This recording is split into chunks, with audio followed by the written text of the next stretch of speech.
د ناامنیو له زیاتېدو وروسته پاکستان د سیاسي اجماع د پیاوړتیا کنفرانس جوړوي. سلام، وخت مو بخیر. پام وکړئ د نن ورځې تازه خبر ده. بلوچستان کې د بلوچ ازادي غوښتونکي غورځنګ له لوري د جعفر اکسپریس ریلګاډي تر برمته کولو او پکې د 214 پاکستاني عسکرو تر وژلو وروسته د پاکستان لومړي وزیر شهباز شریف د ده په وینا د ترهګرۍ ضد مبارزې لپاره د سیاسي اجماع غږ کړی دی. نوموړي ویلي د یوې هر اړخیزې تګلارې جوړولو لپاره به د ټولو سیاسي ګوندونو استازي په یوه کنفرانس کې سره راټول کړي.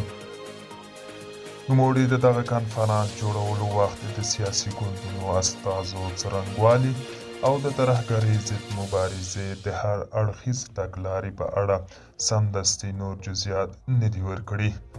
دوستانو، دا و د نن ورځې خبرې.